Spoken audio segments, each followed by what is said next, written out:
Greetings, villain bloods.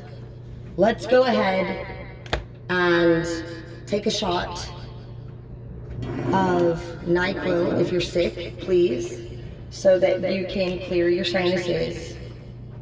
One thing that really sucks in life is somebody who has a cold and tells you about it but hasn't taken any fucking medicine. So that's how you fix that shit. Okay, the first thing, you know what, I have to get in the bathroom, I'm gonna get in trouble, so we're gonna do like a couple things. First thing you see is the color purple. The color purple represents royalty for some, and it also represents like the Purple Heart for war. So I feel like some of you guys are survivors, and survivors would definitely qualify for royalty. The thing about royalty, though, is that anybody can honestly be like princess or prince or king or queen.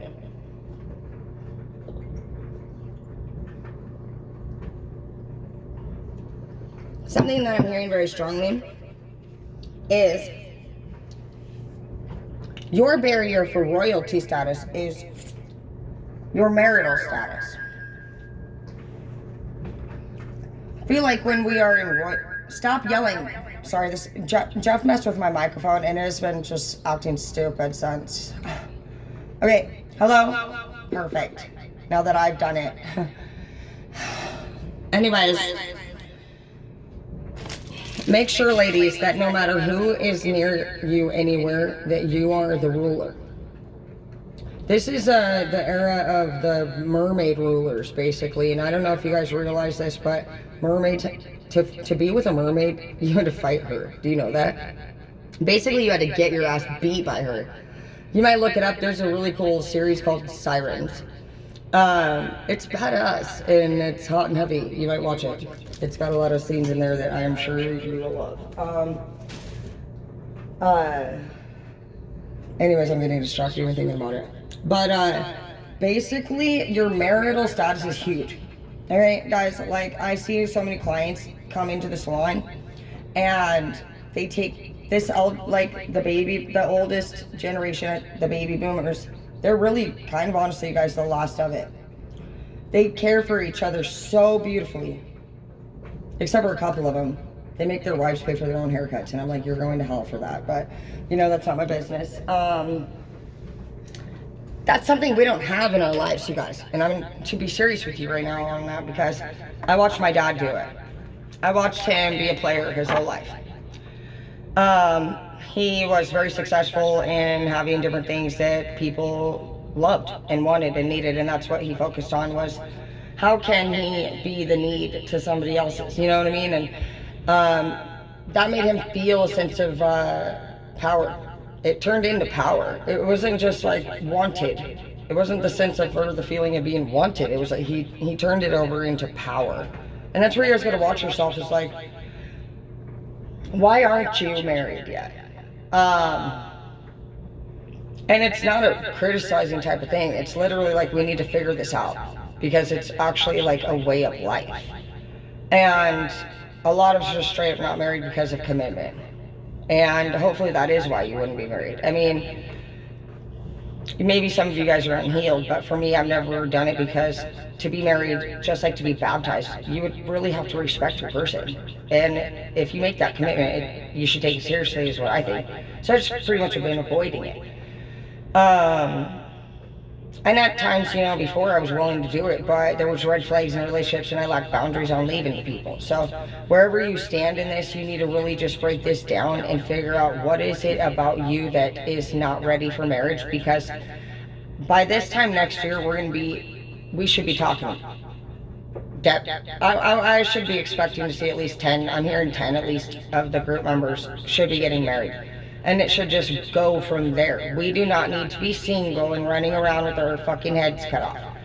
It's very unhealthy, and as much as it is also stressful sometimes to live an organized life in a relationship, it is set that way for our best interest, and it keeps us from getting diseases from fucking around. I mean, you gotta be honest with yourself, like, if you were not with, dude, I mean, think about anything from even fucking last year ago that's changed.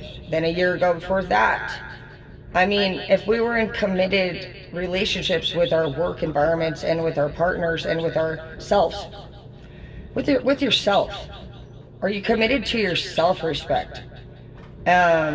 You need to know what yourself would like to see as respect. You need to write that down for you to visually see, because I don't know that some of us really know what the fuck we would really like lay the line down on.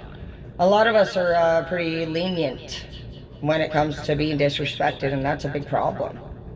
And we're making progress, but progress doesn't really fucking make the change that we need to see before we realize, you know, some of us are in our 40s, 50s, 60s, and fucking, you know, it's just, I don't think it's necessary to wait that long, is all I'm saying. So, I definitely wasn't planning on just fucking saying some stupid shit about marriage, but I do definitely think that for everyone, I mean, it would reduce so much stuff, so many negativity, so much diseases, so much arguments.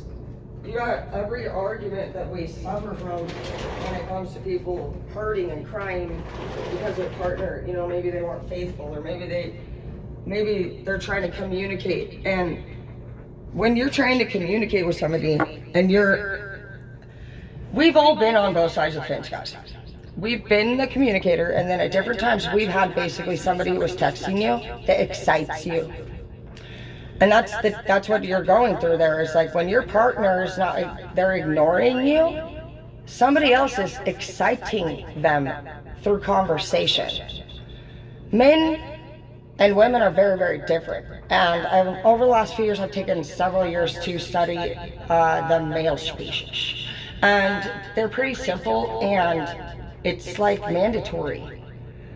Women are not necessarily mandatory, I don't feel like. We're very emotionally attached to things, most of us, and we do have the smarts to actually control that shit. Every fucking one of us women do, because we do it on every fucking first date. So quit fucking acting like you don't know how the fuck to be a chameleon. Men, on the other hand, actually are like literally created to be, I just picture a fucking horny hound dog. Okay, so men, if they see something they like, their eyes will instantly, naturally, it's their bodily instinct to follow that. So unless you're immature, you would just know that's how that thing operated. If you're somebody who's still sitting there and you're like, you fucking dummy cat, you're a fucking idiot, honestly, and I'm not even gonna say with respect. You cry like a bitch, and you literally don't do shit to fucking change the situation, and then you fucking whine and you look like that, and you want somebody to think you're hot. Bro, everybody knows what the fuck you're going through, because they're all wondering why the fuck you're still there. So playing victim, crying like the weasel, and fucking looking like that shit is not hot. Plain simple. Men are gonna, you know, no matter what, if you're too emotionally fucking invested that you throw fits, because that's what that is. You're throwing a fucking fit. And your man is not throwing the damn fit when he goes out, whether it's your man or your woman, because sometimes, I mean, it's your women who go out and fuck. There's gonna be probably a horn dog, and there's gonna be usually a logical, probably outgoing, more humorous horn dog one, and then there's this emotional, fucking insecure, jealous little bastard. And sometimes you got 2 on 2, but it's just a dynamic of the sort, you know, with those 2 type of characteristics. And like, it's hard, honestly, for everybody at the end of the day to fucking find their perfect lover, but love isn't about perfection. It's about priorities. And at least make sure those are in alignment, and make sure that you guys have your basics in order. Like, you guys should not be fucking both homeless and fucking dating and worrying about where the fuck you're gonna stay tonight. That shit is stupid. Both of you guys have homes, more than likely, that you can go to. And if not, there's always shelters available. I went up here handcuffed with my fucking daughter in my stomach and went to them for a year before I got my own place. I'm a homeowner now. They did great things for me, and yeah, there's rules, but there's resources. So if you're in a situation, honestly, that is not healthy for you, or anybody's doing anything to you, it's by choice. You may have to relocate. I did. But I chose not to go home at the end of the day, and I don't regret it. I would move again. So it's really just about like how your mindset operates and how far you're willing to go. And if you're not willing to go too far, you're not going to change too much. The world is humongous and it's fucking beautiful. There's jungles and oceans and so many great things to see, and we don't see fucking much at all. And at the end of the day, it all boils down to like our mindsets, guys. You're either negative or you're positive. You're either doubtful or you're hopeful. So if you choose to accept people into your life that are pessimistic and you don't actually set boundaries, you can have people in your life that are the opposite. Sure, we're not here to fucking say we can't be friends with you, but don't let them disrespect you. They don't like what the fuck you're doing. That's fucking not their fucking, what, who the fuck do they think that they really fucking literally are to walk up the fuck to you and tell you anything? What the fuck does it matter if they don't like what the fuck you're doing? That's cruel shit. For somebody to out of nowhere approach somebody and tell anybody anything negative about something they like? What the fuck? Don't be fooled by that shit anymore. And I know that we have been for many years because it hurts us.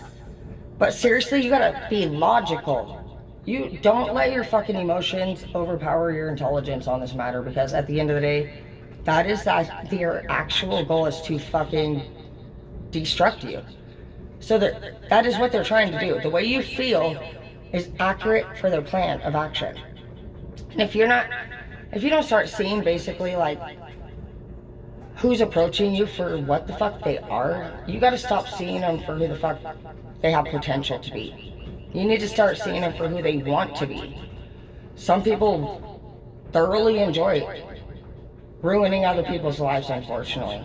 And it's because they didn't want to step their own game up, and they would rather honestly like not have to live with that at the end of the day. They don't want to have to explain why the fuck they didn't get this far and you got fucking way over here this far.